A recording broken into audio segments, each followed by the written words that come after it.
আসসালামু আলাইকুম dear viewers, কেমন আছেন সবাই? দেরি না করে আবারও চলে এলাম আমার আরও একটা ব্লগ নিয়ে, ঈদের সেকেন্ড দিনের ব্লগ নিয়ে। এই দিন আমরা গিয়েছিলাম নরসিংদীর খুবই পরিচিত, খুবই বিখ্যাত একটা পার্ক, ড্রিম হলিডে পার্কে।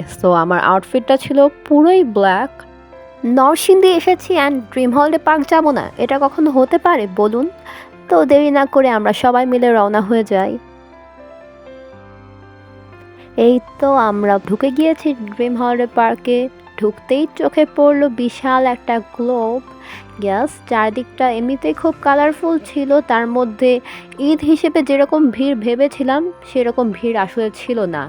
দ্যাটস ওয়াই সবাই খুবই খুশি হয়ে গিয়েছিলাম, যদিও একটু গরম ছিল।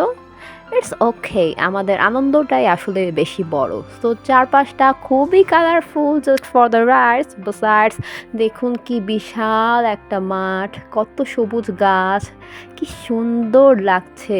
সত্যি পুরো ড্রিম হলিডে পার্কে এমন কোনো জায়গা নেই যেখানে আমরা ছবি তুলতে পারবো না। এই দেখা যাচ্ছে বিশাল একটা ড্রাগন। এখানে আমরা কিছু অ্যানিমেল মিউজিশিয়ানসদের দেখতে পাচ্ছি, বা ওনারা কি সুন্দর ইনস্ট্রুমেন্ট বাজাতে পারেন। এটা আসলে একটা ফটো বুথ। এই যে এখানে একটা লেক, এখানে অনেকেই বোটিং করছে।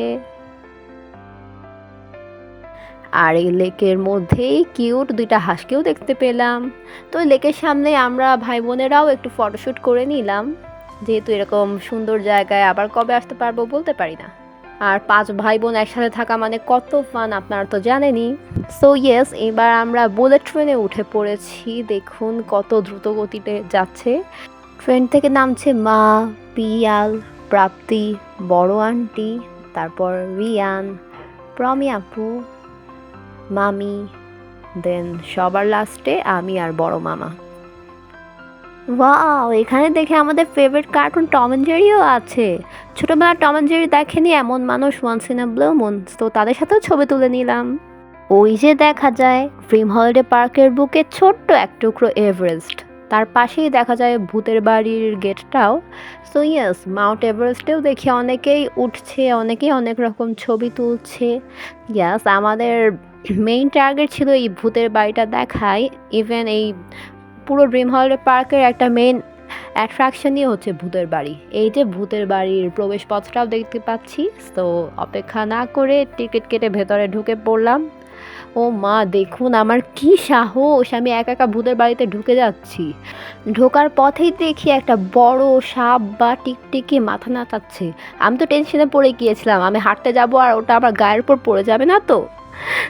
যাই হোক, একে একে আমরা সবাই মিলে ঢুকে যাচ্ছি। দেখি ভূতের বাড়ি কেমন ভয়ের। এখানে দেখি বিভিন্ন ধরনের কঙ্কাল আমাদের দিকে হাঁ করে আছে। তারা বিভিন্ন রকম গেস্টার দেখাচ্ছে, কেউ আবার ডান্সও করছে। এদিকে দেখে একটা কালো ভূত, যাকে পাচ্ছে তাকেই ভয় দেখাচ্ছে। এখানে একটা টিকটিকি, দেন এখানে একটা মেয়ে ভূত আছে, দরজাটা একটু পরপর খুলছে আর বন্ধ হচ্ছে।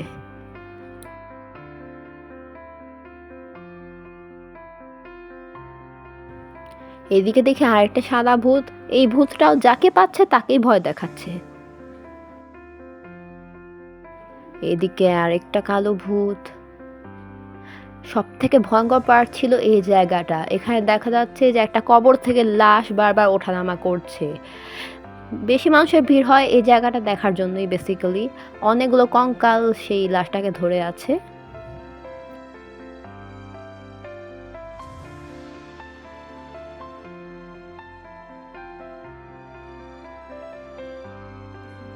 এদিকে আরও কিছু ভূত, একটা ভূত আবার মুন্ডমালা পরা। সব ভূতই দেখে আমাদের দিকে হাঁ করে আছে। এদিকে দেখা যায় শাকচুন্নি, যার কার্টুন আমরা অনেক দেখেছি ছোটবেলায়। সেই শাকচুন্নিও দেখে আমাদের দিকে তাকিয়ে আছে। যাই হোক, ভূতের বাড়ি এক্সপিরিয়েন্সটা বেশ দারুণ ছিল। আর তেমন একটা ভয়ঙ্কর লাগেনি, বরঞ্চ বেশ ফানি লেগেছে। এখানে বাইরে এসেও আমরা সবাই আরেকটু ফটোশ্যুট করছি। আসলে এরকম জায়গায় ছবি তোলা কখনোই শেষ হয় না।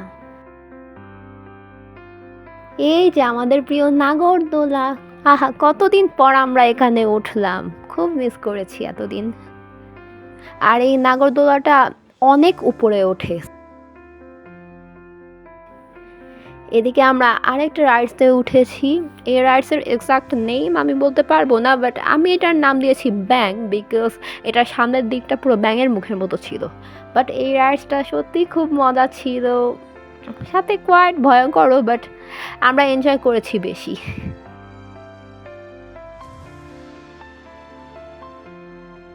এরপর আমরা উঠেছি ক্যাবল কারে। ও মাই গড, ক্যাবল কারটাও বেশ উপরে ছিল, তার মধ্যে একটা তারের নিচ দিয়ে আমরা চলছিলাম, সো মনে হচ্ছিল যেন শূন্যেই ভাসছি আমরা।